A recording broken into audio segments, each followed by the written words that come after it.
Bonjour à tous.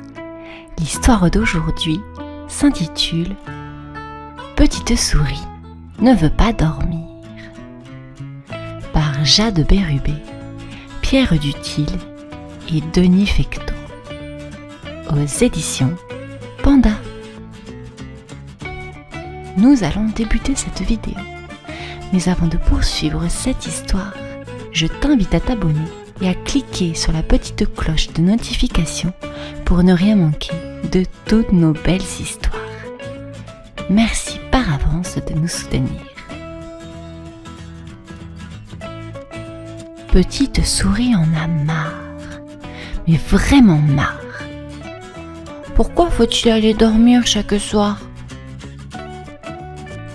Pour ne pas être fatigué plus tard, répond maman souris. Petite souris fronce les sourcils. Mais moi, je ne m'endors pas. Je ne m'endors jamais, crie Petite souris, énervée. La lune est arrivée, au lit, ordonne maman souris. Petite souris est très fâchée. Ah, cette lune! Si elle pouvait ne jamais venir, je n'irais jamais me coucher, pense-t-elle contrariée. Puis, Petite souris se dresse dans son lit. Mais, je vais aller lui dire. Tout sera réglé. Et la voilà qui saute hors du lit. Petite souris s'élance sous les magnolias. Hé, petite souris, lance petit koala. Lance petit koala qui met son pyjama. Où vas-tu? Petite souris répond avec enthousiasme. Je vais dire à la lune que je ne suis pas fatiguée, que je n'ai pas besoin de dormir et qu'elle peut s'en aller. Extra la la la la, s'écrie petit koala. Moi non plus, je ne m'endors pas. J'y vais avec toi. Les deux amis sautillent sur le chemin. Bonsoir, dit alors petit pingouin, assis dans son bain. Où allez-vous? Ils lui répondent en souriant. Nous allons dire à la lune que nous ne sommes pas fatigués, que nous n'avons pas besoin de dormir et qu'elle peut bien s'en aller. Super patin! S'exclame petit pingouin. Moi non plus, je ne m'endors pas du tout. J'y vais avec vous. Les trois amis se suivent en marchant. Bonsoir, dit petit éléphant qui se brosse les dents. Où allez-vous? Ils lui répondent tranquillement. Nous allons dire à la lune que nous ne sommes pas fatigués, que nous n'avons pas besoin de dormir et qu'elle peut s'en aller. Elle est fantastique, réplique petit éléphant. Moi non plus, je ne m'endors pas. Attendez-moi. Les quatre amis traînent un peu la patte dans le noir. Bonsoir, chuchote petit canard qui se prépare pour l'histoire. Où allez-vous? Il lui répond en bâillant.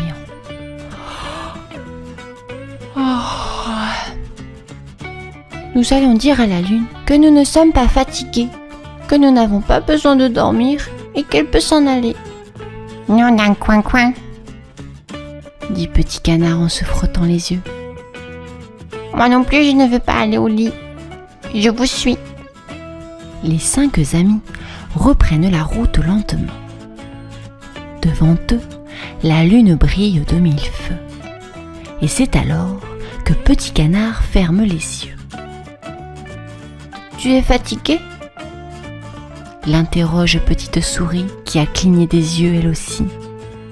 Pas du tout, rétorque petit canard. Ni moi, ajoute petit éléphant en s'étirant.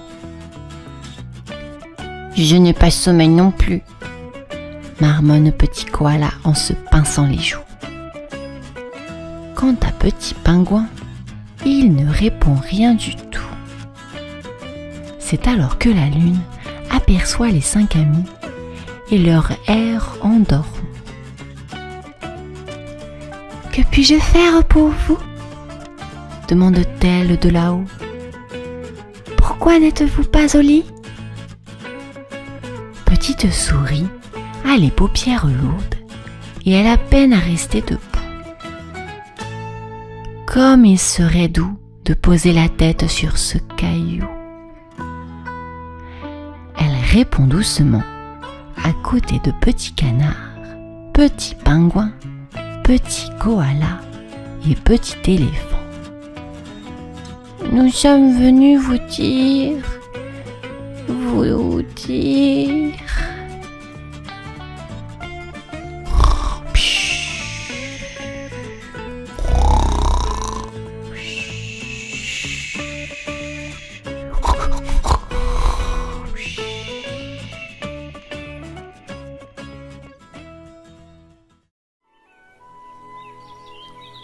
Il était une fois, dans une petite maisonnette au pied d'un vieux chêne, vivait une adorable petite souris du nom de Lila.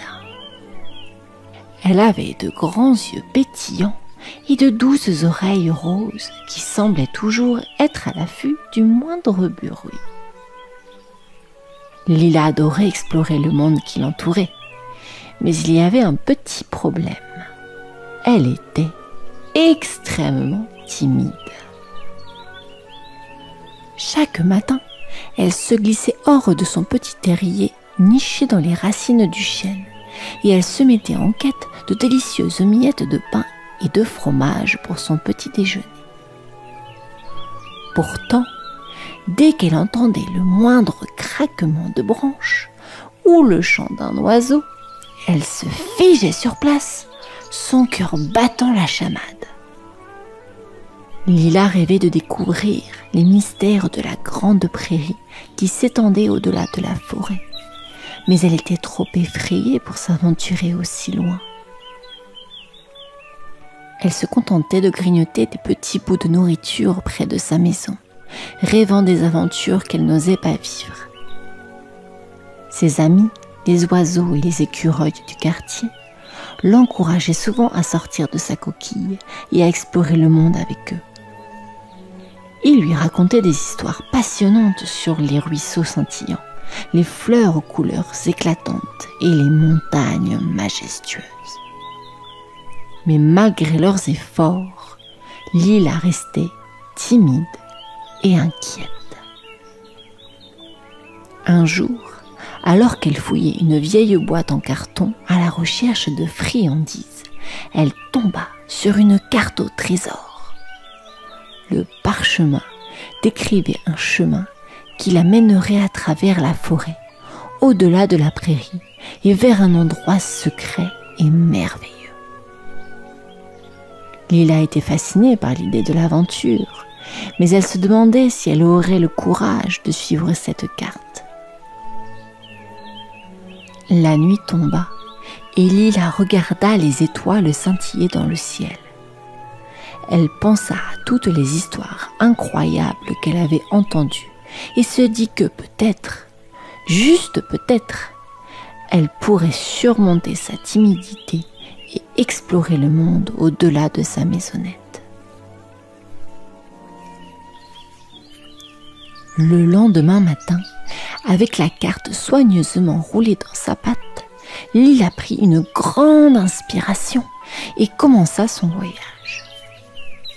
Son cœur battait vite, mais elle se souvint des récits de courage qu'elle avait entendus et se sentit déterminée. Elle traversa la forêt, fit face à des bruits mystérieux et des ombres effrayantes, mais elle continua d'avancer. Et ainsi commença le voyage de Lila la petite souris. Une voyageuse timide mais courageuse qui se lança dans une aventure incroyable au-delà de sa zone de confort.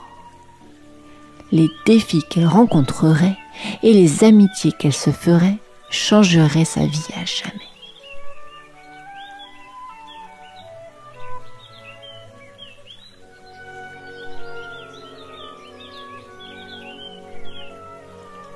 Alors que Lila la petite souris suivait avec précaution le chemin tracé sur la carte au trésor, elle se retrouva soudain au bord d'une rivière rapide et tumultueuse. Ses yeux s'écarquillèrent d'inquiétude. Elle n'avait jamais vu une étendue d'eau si grande et agitée auparavant. Lila se tenait là, hésitante, les petites pattes tremblantes. Elle était habituée à sa vie confortable et sécurisée à proximité de sa maisonnette. Et l'idée de traverser la rivière était terrifiante. Elle se remémora les paroles de ses amis les oiseaux et les écureuils qui l'avaient encouragée à affronter ses peurs et à suivre l'aventure. Elle s'assit au bord de l'eau, fixant les remous rapides et les éclaboussures d'eau. Comment vais-je faire pour traverser cette rivière ? Se demanda-t-elle à voix haute. Alors qu'elle réfléchissait, un petit canard aux plumes dorées apparut sur la surface de l'eau. Il flottait gracieusement jusqu'à Lily, un sourire amical sur le visage. Salut, je m'appelle Ducky. Je t'ai vu depuis l'autre côté de la rivière et je me suis dit que tu pourrais avoir besoin d'un peu d'aide pour traverser. Lila regarda le canard avec gratitude. Vraiment ? Tu serais prêt à m'aider ? Ducky hocha la tête. Bien sûr. Ensemble, nous pouvons traverser cette rivière en toute sécurité. Grimpe simplement sur mon dos et je te guiderai à travers les flots. Lila se sentait à la fois nerveuse et excitée. Elle grimpa précautionneusement sur le dos du canard, ses petites pattes agrippant les plumes douces. Ducky se lança dans l'eau et tous deux commencèrent leur traversée. Les vagues chatouillaient les pattes de Lila, mais elle se sentait étonnamment en sécurité sur le dos de son nouvel ami. Pendant qu'il naviguait à travers les eaux tourbillonnantes, Ducky raconta à Lila des histoires sur les endroits qu'il avait visités. Il lui parla de l'île des nénuphars géants, où les libellules dansaient, et du pont arc-en-ciel qui menait à une prairie enchantée. Les récits de Ducky semblaient rendre le voyage moins effrayant et Lila commença à se détendre. Soudain, un courant plus fort se forma, menaçant de les emporter. Lila sentit son cœur battre la chamade, mais Ducky réagit rapidement, ajustant sa trajectoire pour contrer les forces de l'eau. Finalement, avec une dernière poussée d'effort, ils atteignirent l'autre rive en toute sécurité. Lila descendit du dos de Ducky, les jambes un peu chancelantes. Elle sourit au canard avec reconnaissance. « Merci Ducky, je n'aurais jamais pu faire ça seule. » Ducky ébouriffa affectueusement les oreilles de Lila avec son bec. « Tu es plus courageuse que tu ne le penses, Lila. Et n'oublie pas, l'aventure est parfois effrayante, mais elle vaut toujours la peine d'être vécue. » Lila regarda la rivière qu'elle venait de traverser, sentant une lueur de fierté naître en elle. Elle avait surmonté sa peur et découvert qu'elle pouvait compter sur des amis inattendus pour l'aider dans les moments difficiles. Avec une nouvelle détermination, elle se tourna vers le champ qui s'étendait devant elle. Les défis à venir semblaient moins intimidants maintenant qu'elle avait surmonté son premier obstacle majeur.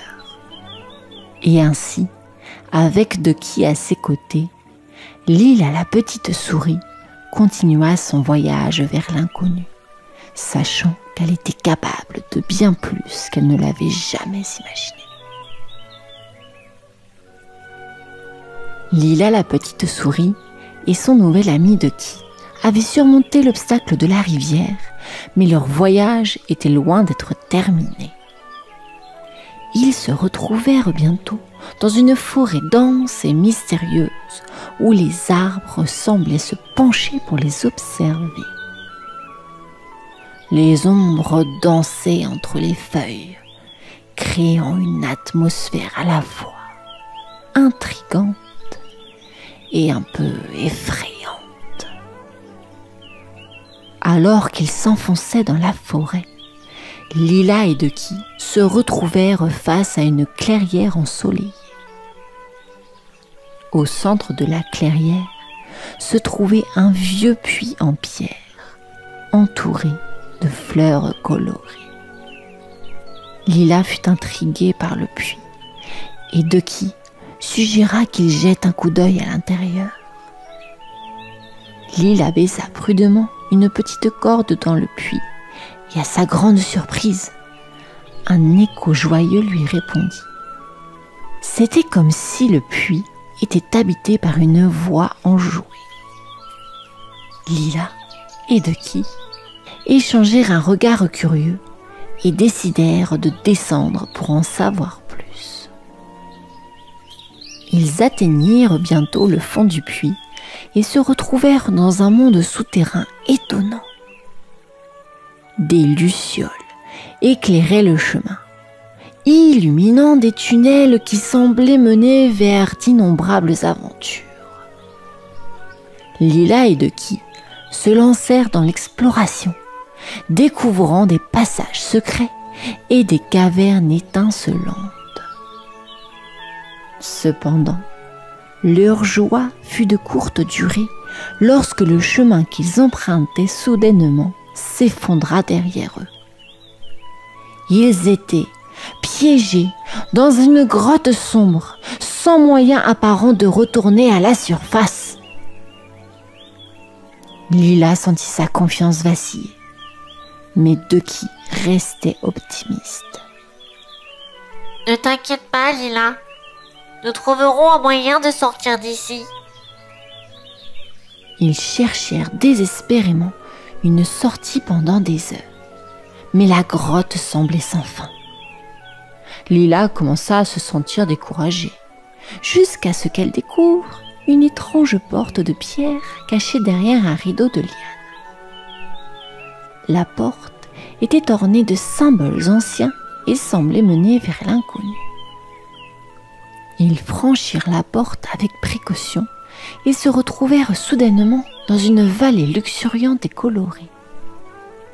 Des fleurs exotiques bordaient le chemin et un ruisseau cristallin serpentait à travers le paysage.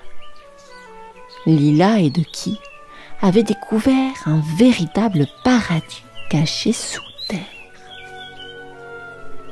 Alors qu'ils se détendaient dans cette oasis enchantée, ils rencontrèrent des créatures mystiques, des fées qui dansaient parmi les fleurs et des petits trolls farceurs qui semblaient se faufiler partout. Lila apprit à jouer avec les fées et à rire des pitreries des trolls. Elle se sentait enfin à l'aise et épanouie, et elle réalisa que les expériences qu'elle avait vécues jusqu'à présent l'avaient aidée à grandir et à s'ouvrir aux autres. Cependant, un jour, un vent glacial souffla sur la vallée enchantée, annonçant l'approche de l'hiver. Les fées se retirèrent dans leur cocon de feuilles et les trolls disparurent dans leur grotte. Lila et Ducky savaient qu'il était temps de reprendre leur voyage. Avec un pincement au cœur, ils quittèrent la vallée et remontèrent à la surface, où la neige commençait à tomber doucement. Lila sentit une tristesse mêlée d'espoir en pensant à tout ce qu'elle avait vécu sous terre.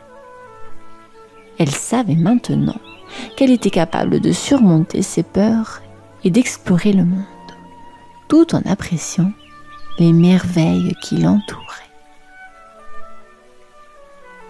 Et ainsi, avec des souvenirs magiques et un esprit renforcé, Lila, la petite souris, et son amie, Ducky, reprirent leur voyage à travers la forêt. Ils savaient que d'autres aventures les attendaient et que peu importe les péripéties, ils pouvaient les affronter ensemble avec courage et amitié.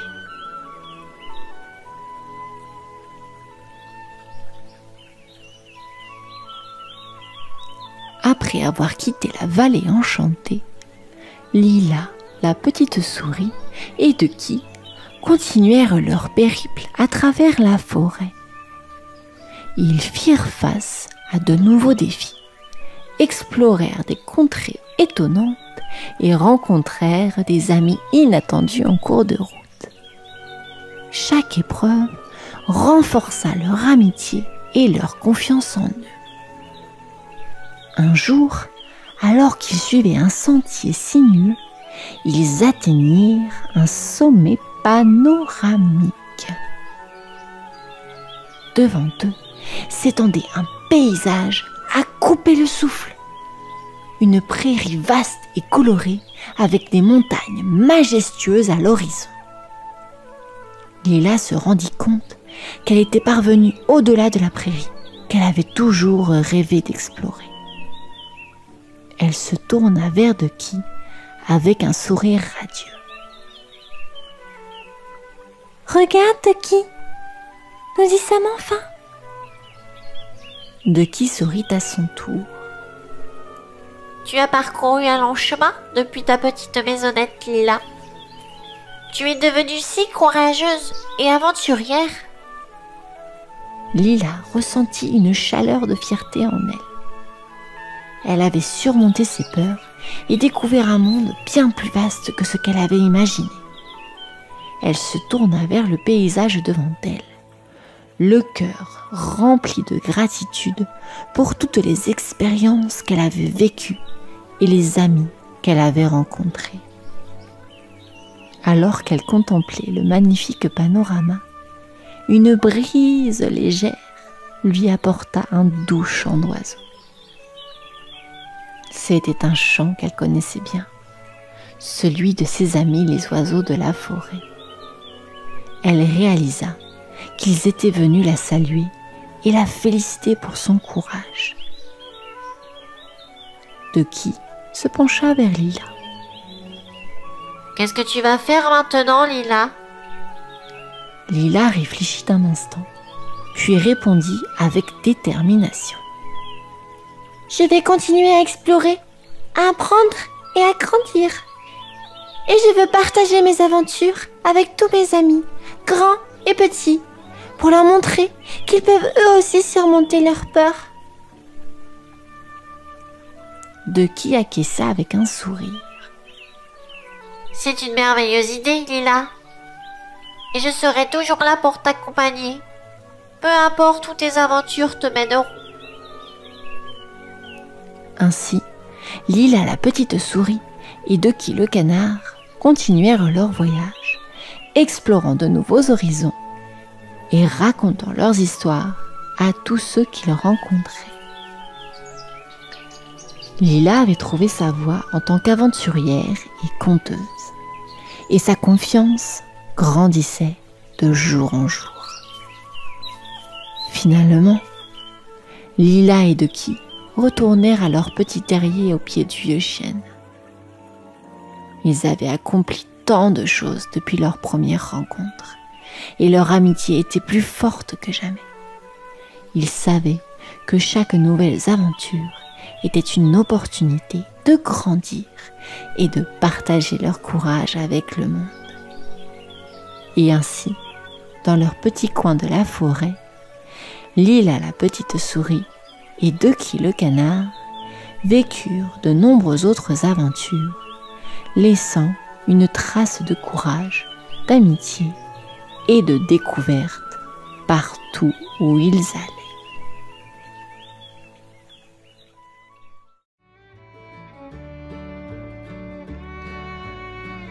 Dans une ville tranquille et boisée, les chats régnaient en maître.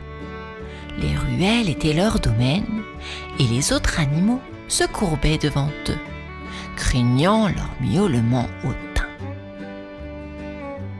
Au milieu de cette ville se trouvait une petite souris nommée Mia. Mia était différente. Elle ne courbait pas l'échine face aux chats tyrans. Chaque jour, Mia les observait, les yeux remplis de détermination. Elle était décidée à changer les choses.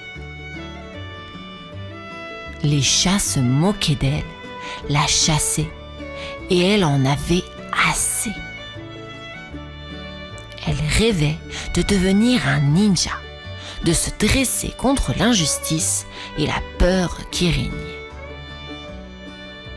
Alors un jour, pendant que le soleil se couchait derrière les arbres, Mia entendit parler d'un légendaire maître ninja, Maître Kameo, une tortue sage qui vivait dans la forêt. Elle décida de partir à sa recherche, de chercher son aide pour accomplir son rêve. Mia prit une profonde inspiration, ajusta son petit sac à dos et se mit en route, déterminée à affronter les défis qui se dresseraient sur son chemin. Le chemin vers la demeure de Maître Kameo était long et semé d'embûches, mais Mia persévéra. Elle traversa la forêt, escalada des rochers et finalement arriva devant la petite hutte où vivait la tortue sage. Mia frappa timidement à la porte. La porte s'ouvrit lentement, dévoilant Maître Kameo, une vieille tortue aux yeux perçants. La tortue examina Mia avec un regard sévère. Mais Mia pouvait voir une lueur de curiosité dans ses yeux. Mia expliqua son désir de devenir un ninja pour mettre fin à la tyrannie des chats. Maître Kameo soupira, semblant hésiter. Finalement, il déclara: « Tu ne sais pas dans quoi tu t'embarques, jeune souris. L'entraînement sera difficile et la route sera périlleuse. » Mia répondit avec détermination: « Peu importe, Maître Kameo, je suis prêt à tout pour devenir un ninja. » Maître Kameo accepta à contre-cœur, posant cependant des conditions strictes. La tortue prévint Mia que l'entraînement serait intense et que celle-ci ne la ménagerait pas. Mia hocha la tête, prête à relever le défi. Ainsi commença son aventure pour devenir un véritable ninja sous la tutelle de la sage tortue. Les leçons de Mia avec Maître Kameo débutèrent au lever du soleil. Chaque matin, Mia se rendait à la hutte de la tortue sage, prête à absorber chaque enseignement. Le maître ninja commença par lui apprendre l'art de la discrétion. Mia apprit à se déplacer sans faire le moindre bruit, à se fondre dans l'ombre et à observer sans être vue. Elle trébucha souvent, mais la patience de Maître Kameo était infinie. La tortue lui disait: « Un vrai ninja ne se précipite jamais. La patience est notre alliée la plus puissante. Au fil des jours, Mia progressa lentement. Elle commença à maîtriser la maîtrise de soi, à garder son calme dans des situations stressantes. Maître Kameo lui enseigna des techniques de méditation pour renforcer son esprit. Mia découvrit alors que devenir un ninja ne se limitait pas au mouvement physique, mais demandait également de la persévérance mentale. Les leçons étaient éprouvantes, mais Mia était déterminée à réussir. Chaque soir, elle rentrait chez elle épuisée, mais reconnaissante pour l'opportunité de devenir un ninja. La petite souris continuait d'apprendre, de grandir et de gagner en confiance, sachant que le chemin vers son rêve était long, mais qu'elle ne reculerait pas. Mia ne se contentait pas de suivre les enseignements de Maître Kameo. Elle se lia d'amitié avec d'autres animaux de la forêt qui partageaient son désir de mettre fin à la tyrannie des chats. Parmi eux se trouvait Léo, un lapin agile aux oreilles pointues, et Lila, une libellule sage aux ailes chatoyantes. Léo lui enseigna comment sauter rapidement et esquiver les obstacles, des compétences essentielles pour un ninja en herbe. Il passait des heures à courir à travers la forêt, sautant par-dessus des troncs d'arbres et se cachant dans les buissons.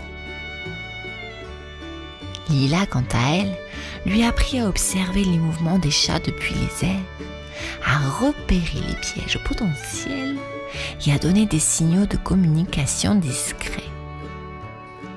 Sa connaissance de la forêt et de ses habitants était inestimable. Ensemble, ils formèrent une équipe solide, se soutenant mutuellement dans leur quête. Les amis de Mia étaient toujours là pour la réconforter après des journées d'entraînement épuisantes, et pour lui rappeler que même les plus grands ninjas avaient commencé par être des apprentis. Mia découvrit ainsi que l'amitié et le soutien étaient aussi importants que les compétences ninja. Avec Léo, Lila et Maître Kameo à ses côtés, elle se sentait de plus en plus confiante à l'idée de défier les chats tyrans et de rendre la ville des animaux libres de leur emprise. Après des mois d'entraînement acharné avec Maître Kameo, Mia se sentait enfin prête pour son défi ultime. Affronter Félix, le chef des chats tyrans. C'était le moment qu'elle avait tant attendu, mais aussi celui qui la terrifiait le plus. Mia et ses amis se rassemblèrent dans la forêt pour finaliser leur plan. Léo avait élaboré une stratégie d'attaque, tandis que Lila surveillerait les mouvements des chats depuis les airs. Maître Kameo, quant à lui, donna des conseils de dernière minute, rappelant à Mia de rester calme et concentrée. La nuit tomba et Mia se dirigea vers le territoire des chats avec une détermination inébranlable. Les étoiles scintillaient au-dessus d'elle, comme si elles lui apportaient leur soutien silencieux. Finalement, Mia se retrouva face à Félix, un chat imposant aux yeux perçants de malice. Leur affrontement fut épique, un ballet de mouvements rapides et de techniques ninja. La bataille fit rage, mais Mia se souvint de tout ce qu'elle avait appris, la patience, la maîtrise de soi et l'agilité. Lorsque la poussière retomba, Mia se tenait debout, victorieuse. Félix s'inclina devant elle, reconnaissant sa détermination. Mia avait triomphé, mettant fin ainsi à la tyrannie des chats une bonne fois pour toutes. Et voilà les enfants, l'histoire est à présent terminée. Je vous dis à bientôt. Bonne nuit.